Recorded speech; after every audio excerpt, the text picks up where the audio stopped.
Hi everyone, कल हमने start किया था आइसोमरिज्म इन कोऑर्डिनेशन कंपाउंड्स और इसमें हमने देखा था कि आइसोमर्स क्या होते हैं, आइसोमरिज्म किससे बोला जाता है। और उसके बाद जो आइसोमर्स हैं वो दो कैटेगरीज में डिवाइड हुए थे। First is structural isomers and second is stereo isomers. उसके बाद स्ट्रक्चरल आइसोमर्स की फर्दर सब टाइप्स थी और स्टीरियो आइसोमर्स की भी फर्दर दो सब टाइप्स थी। एक थी जियोमेट्रिकल आइसोमर्स और दूसरी थी ऑप्टिकल आइसोमर्स। स्ट्रक्चरल आइसोमर्स में ionisation isomers, hydrate isomers, linkage isomers ये हमने कल कर लिए थे। आज इसके फर्दर सब टाइप्स तीन बचे हुए, coordination isomers, coordination position isomers और पॉलीमराइजेशन आइसोमर्स, ये हम आज देखने वाले हैं। तो चलिए स्टार्ट करते हैं हम सबसे पहले कोऑर्डिनेशन आइसोमर्स। तो जैसे कि नाम इंडिकेट कर रहा है, कोऑर्डिनेशन आइसोमर्स में कुछ मतलब कोई कोऑर्डिनेशन अफेयर होगी।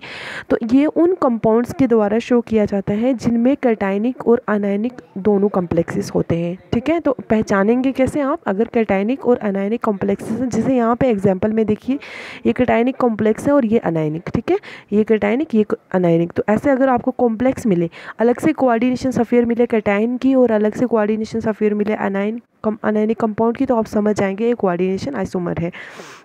अब ये हमें मिलता कैसे है, जब कुछ या सारे लाइगेंड्स मतलब दोनों कोऑर्डिनेशन अफेयर के सारे लाइगेंड या कुछ लाइगेंड इंटरचेंज हों एक दूसरे के साथ। जैसे यहाँ पर देखो CONH3 होल 6, ठीक है, और CrNH 6 3 नेगेटिव, एंड ये जो Cr यहाँ पर आप देखो, अब Cr के साथ NH3 आगे है और CO के साथ CN6 आगे इस वाले एग्जांपल में। तो लाइगेंड्स जो है वो इंटरचेंज्ड हुए हैं एक दूसरे के साथ। अब इसमें जो सेंट्रल मेटालिक एटम होता है दोनों कोऑर्डिनेशन अफेयर में, कैटायनिक और अनायनिक में, वो सेम भी हो सकता है या डिफरेंट भी हो सकता है। जैसे यहाँ पर इन दोनों कोऑर्डिनेशन अफेयर के केस में अगर देखा जाए तो अगर ये कैटायनिक है और ये अनायनिक, इन दोनों में डिफरेंट है तो ये सेम भी हो सकता है। ठीक है, और यहाँ अगर इन दोनों कंपाउंड्स में देखा जाए तो दोनों में सेम है। ठीक है, क्रोमियम और कोबाल्ट दोनों में है।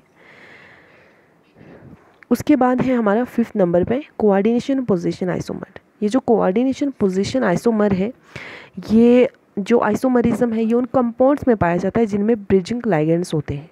ठीक है, जिनमें ब्रिजिंग, अब ब्रिजिंग लाइगेंड क्या होता है, वो लाइगेंड जो एक से ज़्यादा मतलब दो या दो से ज़्यादा मेटल्स को आपस में ज्वाइन करे। तो अब इस तरह के जो आइसोमर्स होते हैं ये हमें कैसे मिलते हैं, जब हम डिफरेंट अटैचमेंट करते हैं नॉन ब्रिजिंग लाइगेंड की सेंट्रल मेटल एटम के अराउंड। ठीक है, तो ये एग्जांपल है इसकी। उसके बाद चलिए आगे देखते हैं पॉलीमराइजेशन आइसोमर्स। तो पॉलीमराइजेशन आइसोमर्स को सीडो आइसोमर्स बोला जाता है। क्यों ऐसा बोला जाता है सीडो आइसोमर्स, क्योंकि ये ट्रू आइसोमर्स नहीं होते, क्योंकि ये एग्जैक्टली जो डेफिनेशन है आइसोमर्स की उसको ओबे नहीं कर रहे होते। क्योंकि आइसोमर्स में क्या होता है, सेम मॉलिक्यूलर फार्मूला। अब यहाँ पर ये जो एग्जांपल ली है मैंने, इसमें देखो क्या सेम मॉलिक्यूलर फार्मूला है, नहीं है।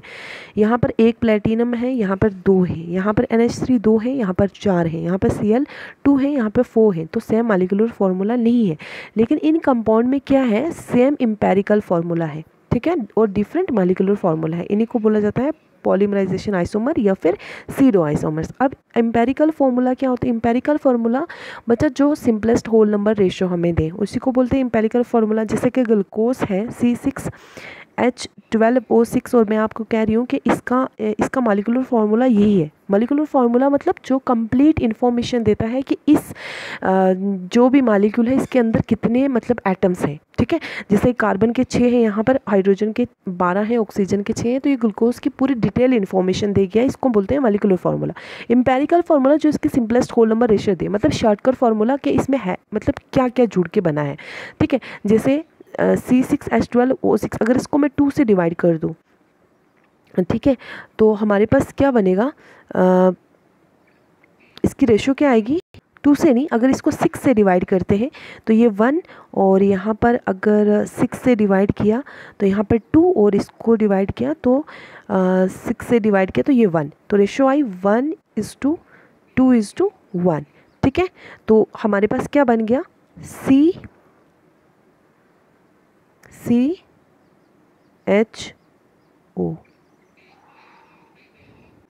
तो ये हमारे पास रेशियो आ गई। जैसे C6 जैसे बेंजीन है तो बेंजीन के केस में C6H6, तो इसको हम अगर डिवाइड करेंगे किससे, 6 से ही डिवाइड करें तो हमारे पास क्या आएगा, CH, है ना।